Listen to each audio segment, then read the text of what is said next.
Dampak penjajahan Jepang di berbagai bidang. Dampak penjajahan Jepang di Indonesia dalam bidang politik, ekonomi, sosial, dan kebudayaan. Penjajahan Jepang di Indonesia begitu berdampak pada berbagai aspek kehidupan bangsa Indonesia. Mengutip situs labuhanbatucup.go.id, Jepang mendarat di Indonesia pada tanggal 11 Januari 1942 dan menjajah hingga 15 Agustus 1945. Meskipun hanya berlangsung selama 3,5 tahun, Jepang telah memberi pengaruh penting terhadap berbagai bidang kehidupan bangsa, termasuk politik, ekonomi, sosial, dan kebudayaan. Sejak awal pendudukan, Jepang melarang aktivitas politik seperti organisasi politik, organisasi sosial, organisasi keagamaan, serta mengganti organisasi tersebut dengan organisasi bentukan Jepang. Satu-satunya organisasi yang tidak dibubarkan adalah Majelis Islam A'la Indonesia atau disebut MIAI, yang telah berdiri sejak masa Hindia Belanda. MIAI berkembang karena mendapat simpati dari masyarakat karena mengancam kepentingan Jepang. Maka MIAI bubar pada tahun 1943 dan menggantinya dengan Majelis Syura Muslimin Indonesia atau disebut Masyumi yang dipimpin oleh Kiai Haji Hasyim Asy'ari. Jepang membatasi pergerakan dari tokoh pergerakan yang bersifat non-kooperatif dengan mengawasi secara ketat melalui polisi rahasia partai.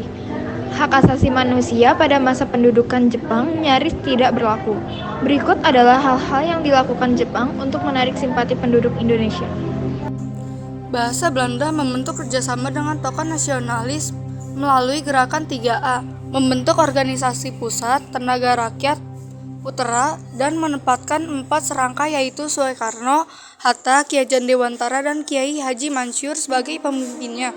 Membentuk Badan Pertimbangan Pusat atau dinamakan Chosangi pada 1 Agustus 1943. Tugas dari Chosangi adalah memberikan saran atau tindakan yang dapat diambil oleh pemerintah Jepang serta menjawab pertanyaan terkait masalah-masalah politik.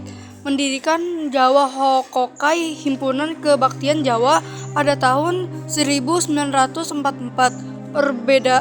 Perbedaan dengan organisasi yang lain, Jawa Hokokai dipimpin oleh seorang Guenseikan atau kepala pemerintah serta merupakan organisasi resmi pemerintah.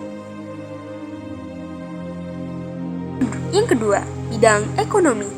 Pada bidang ekonomi, kebijakan Jepang secara umum sama dengan negara imperialis lainnya, melalui semboyan negara makmur, militer kuat.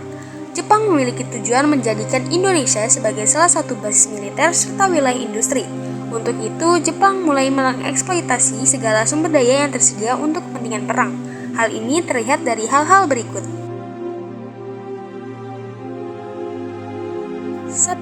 Menyita aset-aset ekonomi yang penting. Jepang menyita seluruh hasil perkebunan seperti teh, kopi, karet, dan tebu, pabrik, bank, dan perusahaan-perusahaan yang penting. Hal tersebut berdampak pada banyaknya lahan pertanian yang terbengkalai. Akibat kebijakan difokuskan kepada ekonomi dan industri perang. Akibatnya terjadi krisis pangan, kemiskinan, dan kelaparan. 2. Melakukan pengawasan ketat dalam bidang ekonomi. Jepang mengawasi secara ketat kegiatan ekonomi. Sanksi berat dilakukan pada penggunaan dan peredaran sisa-sisa persediaan barang. Pengawasan ketat dimaksudkan agar tidak terjadi meningkatnya harga barang. 3. Kebijakan self-sufficiency. Agar tidak membebani keuangan pusat, Jepang menerapkan self-sufficiency atau kebijakan pemenuhan kebutuhan sendiri di suatu wilayah. Dampak dari kebijakan ini adalah terputusnya hubungan ekonomi antar wilayah. 4. Setoran wajib, Romusha, merosotnya harga pangan dan kelaparan. Karena terdesak memanasnya keadaan perang di tahun 1944, Jepang melalui Jawa Hokokai menginstruksikan kepada rakyat untuk menyerahkan bahan makanan sebanyak 30% untuk pemerintah, 30% untuk lumbung desa, dan 40% untuk hak miliknya. Akibat adanya Romusha, banyak lahan pertanian terbengkalai yang menyebabkan efek berantai seperti kurangnya bahan pangan, munculnya wabah penyakit, hingga roda ekonomi benar-benar lumpuh.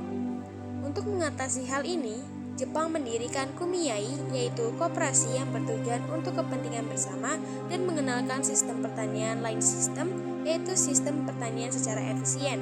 Namun, nyatanya perekonomian rakyat tetap terpuruk.